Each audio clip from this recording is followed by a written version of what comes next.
Assalamualaikum warahmatullahi wabarakatuh. Selamat sore untuk semua, dan mudah-mudahan pada hari ini semua teman saya, sahabat saya, saudara-saudara saya, dan semualah yang saya kenal dan tidak kenal, mudah-mudahan dalam keadaan sehat walafiat. Karena sehat sangat mahal buat kita. Apalagi kemarin kita sudah di rasa kurang nyaman dengan adanya peredar COVID-19 di seluruh dunia. Yang mudah-mudahan COVID yang ada di Indonesia ini akan bisa segera sirna, sesirna-sirnanya, dan tidak ada lagi varian-varian baru. Untuk ini saya ingin bincang-bincang sore aja yang sifatnya adalah untuk mengupas ya. Yang saya kupas ini adalah tentang masalah orang kesurupan. Kesurupan itu sebetulnya fenomena yang sering terjadi ya di Indonesia, ya terutama di daerah-daerah yang mungkin masih rawan dan sebagainya. Tapi tentunya kita juga harus tahu tentang masalah orang kesurupan itu seperti apa dan bagaimana, yang akhirnya orang yang ada seakan-akan jadi kebingungan, ya kan? Dan kebingungan muanya jadi serba salah cara pengobatannya dan sebagainya, yang sebetulnya kesurupan itu ada faktor kesurupan. Pertama adalah satu, orang itu mungkin kondisinya lemah ya, terus saat dia berhadapan dengan situasi keadaan, kelemahan itu yang akhirnya memberikan suatu nuansa ya dari sesuatu yang sifatnya tidak bisa ditahan dalam dirinya, akhirnya terjadilah kesurupan. Tapi kalau kita bahas tentang kesurupan ini, banyak sih hal-halnya ya, dari ilmu-ilmu yang sudah berjalan, cara pengobatannya dan lain. Kita bisa tonton di video-video yang lain yang sudah pernah tayang. Cuma saya ingin memberikan sesuatu mungkin yang baru, yang bisa memberikan gambaran bahwa orang kesurupan itu selayaknya tidak juga harus dengan kekasaran. Biasanya orang kesurupan itu adalah ingin lemah lembut dan ingin agar diketahui sebetulnya keberadaan makhluk-makhluk yang ada di sekitar. Ya, karena itu kalau kita ibaratkan, kebetulan saya ini ibaratnya pegang botol ini nih. Ini botol ini adalah salah satu, kalau kita ibarat botol adalah tubuh manusia itu sendiri, yang sifatnya istilah botolnya ini badan atau raga ya. Nah, kalau kita buka isi botol ini, ada nih air minum ya, air mineral yang sifatnya kalau kita lihat sekarang ini adalah putih. Nah, pada saat orang itu sebetulnya seperti ini, putih ya, botolnya putih, yang di dalam isi airnya juga putih.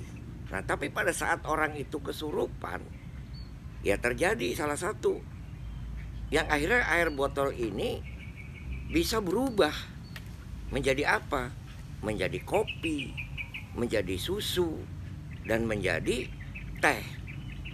Tinggal bagaimana yang datang pada isi botol ini. Nah, disinilah yang harus kita pahami, bahwa botol tetap botol ya. Kalau toh badan manusia itu akan tetap badan manusia, tapi di dalam botol ini ada isi yang ada seperti air putih. Nah, kalau seandainya udah berganti air putih ini menjadi kopi lah katakan. Nah, pada saat kita berhadapan sama orang kesurupan, kalau kita bilang kamu air putih, dia nggak akan bisa nyaut air putih, karena di dalamnya sudah ada isi yang namanya kopi gitu. Nah, jadi orang kesurupan itu nggak tahu bagaimana ceritanya itu kok bisa berganti di dalamnya itu nyautnya juga bukan air putih lagi tapi adalah kopi. Nah, inilah yang harus menjadi kita kupas sekarang. Kenapa hal itu bisa terjadi dan kenapa dia itu tidak menyebut bahwa dia adalah air putih. Ya katakan kalau seandainya botol ini saya bilang adalah salah satu nama seseorang lah ya katakan. Ini saya katakan namanya siapa lah? A lah gitu ya. Saya kasih nama A.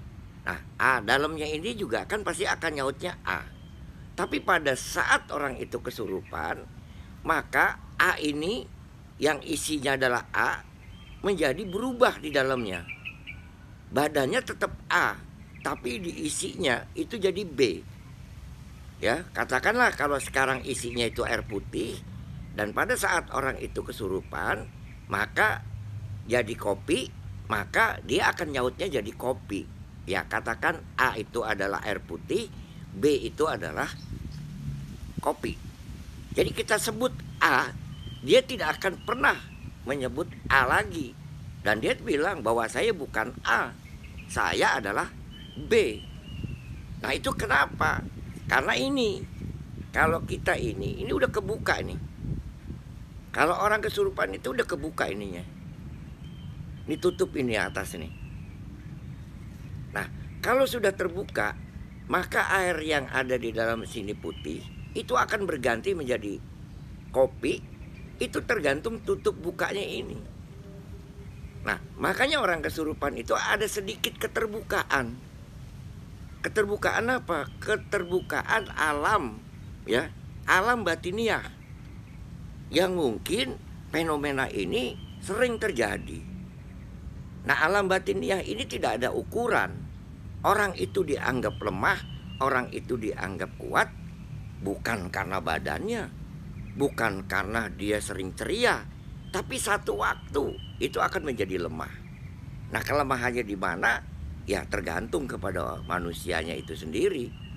Nah, untuk ini saya katakan bahwa batin manusia itu ya seperti tutup botol ini. Kalau ini sudah terbuka, maka apapun itu bisa akan masuk ke dalamnya. Maka untuk itu juga kita juga tidak boleh menilai orang bahwa seseorang itu muda, tua, tapi tergantung isinya juga. Orang itu tua belum tentu bisa dianggap tua.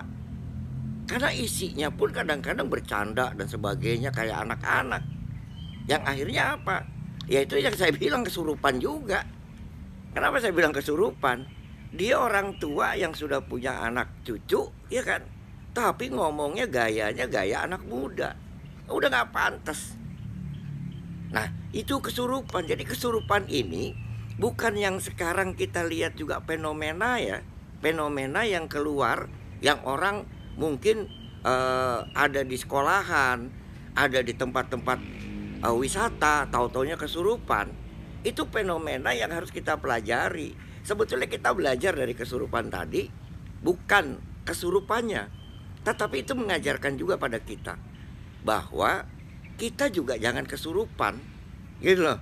Kalau seandainya kita kesurupan, kita ini udah tua, tapi kelakuan kita kayak anak-anak yang tidak menganggap bahwa ketuaan kita, kedewasaan kita hilang menjadi anak-anak kembali. Nah, kalau itu yang dinamakan kesurupan, kita pisahkan antara kesurupan yang kita lihat di televisi, kita lihat di media sosial dan sebagainya. Itu kan ya sampai meronta-ronta dan sebagainya. Itu kesurupan yang mungkin berbeda dengan orang yang kita bilang bahwa kesurupan yang orang tua. Kesurupan apa? Kesurupan ucapan, kesurupan kelakuan. Nah, itu bisa dikatakan gitu. Jadi kesurupan ini yang saya bilang, jangan hanya sebatas orang itu ya kita lihat dalam kondisi yang berada di tengah-tengah hutan atau di tengah-tengah segala macam. Tapi kesurupan itu kita di tempat yang rame pun bisa kesurupan. Yang kadang-kadang kita nggak sadar bahwa kita ini sudah kelakuan. Kelakuan itu yang kita katakan bahwa kelakuan kita tidak menunjukkan bahwa kita adalah seorang yang bisa memberikan contoh kepada orang lain. Nah, kesurupan itu banyak model. Kalau itu kesurupan histeris, ya seperti dia meronta, dia teriak dan sebagainya,